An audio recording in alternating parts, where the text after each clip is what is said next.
తమకు ఉద్యోగ భద్రత కల్పించాలని కోరుతూ కాకినాడ నగరంలో AP state beverages corporation contract and outsourcing employees rally చేపట్టారు. ఆదివారం కాకినాడ నగరంలోని బాలాజీ చెరువు సెంటర్ నుండి కలెక్టరేట్ వరకు ఉద్యోగులు భారీ ర్యాలీ చేపట్టి కలెక్టరేట్ వద్ద ధర్నా నిర్వహించారు. ఈ సందర్భంగా ఎంప్లాయీస్ నాయకులు సబ్బతి చిట్టిబాబు మాట్లాడుతూ 2019 డిఎస్సి ద్వారా రిక్రూట్మెంట్ ద్వారా తమకు ఉద్యోగం కల్పించడం జరిగిందని, అయితే కూటమి ప్రభుత్వం మద్యం పాలసీని ప్రైవేటీకరణ చేస్తామని చెబుతూ ఉండడంతో తమకు ఉద్యోగ భద్రత లేకుండా పోతుందని ఆవేదన వ్యక్తం చేశారు. తమకు ఉద్యోగ భద్రత కల్పించాలని డిమాండ్ చేస్తూ ర్యాలీ చేపట్టడం జరిగిందని వివరించారు. ఈ కార్యక్రమంలో సంఘం నాయకులు శ్రీను, వీరబాబు, సంతోష్ కుమార్, సూర్యచందర్, దొరబాబు, గంగారాం, అశోక్ కుమార్, కాసిం, హుస్సేన్ పెద్ద సంఖ్యలో ఉద్యోగులు పాల్గొన్నారు. మేము అందరూ కూడా 2019లో డిఎస్సి అంటే డిస్ట్రిక్ట్ సెలక్షన్ కమిషన్ ద్వారా జాయింట్ కలెక్టర్ ఆర్డీ గారు ఆధ్వర్యంలో అందరూ కూడా నియమితమయ్యండి. ఈ 5 సంవత్సరాలు కూడా మేము ఏ పార్టీకి సపోర్ట్ లేకుండా మా సొంత కుటుంబాల కోసం మేము కష్టపడి పనిచేసామండి. కరోనా టైంలో కూడా రాత్రి గట్ల నైట్ డ్యూటీ కూడా చేశాను సార్.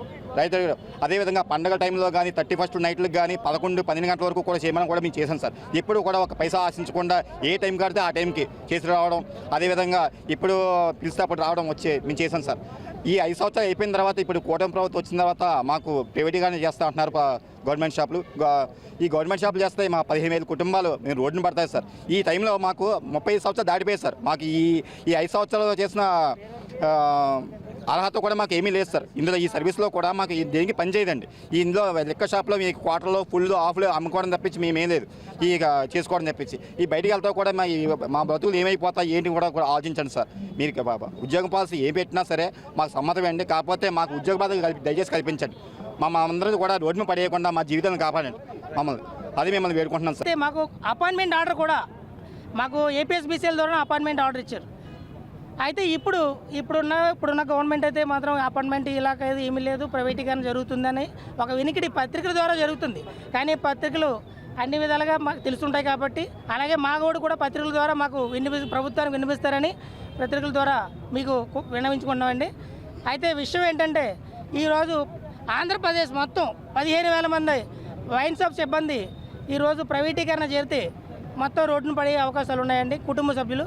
కాబట్టి దయచేసి మాకు ఉద్యోగ భద్రత కల్పించండి. ఈ 5 సంవత్సరాల్లో మాకు ఏది ఇంక్రిమెంట్లు కానీ ఏది కూడా మేము ఎన్ని గంటలైనా పని చేసాం, ఏం చెప్పినా చేసాం, ఏం చేసినా ప్రభుత్వానికే చేసాం, ఏ ఒక్క పార్టీలకో లేకపోతే దేనికే చేయలేదు. ఇప్పుడు కూడా చేస్తున్నాం ప్రభుత్వానికి, అంటే మేము ప్రభుత్వం అండర్లో పనిచేస్తున్నాం కాబట్టి అంతే తప్ప. కానీ ఇది కొంతమంది ఈ పార్టీ చేస్తున్నారు ఆ పార్టీ చేస్తున్నారు అంటున్నారు కానీ అది కాదు, పొరపాటు.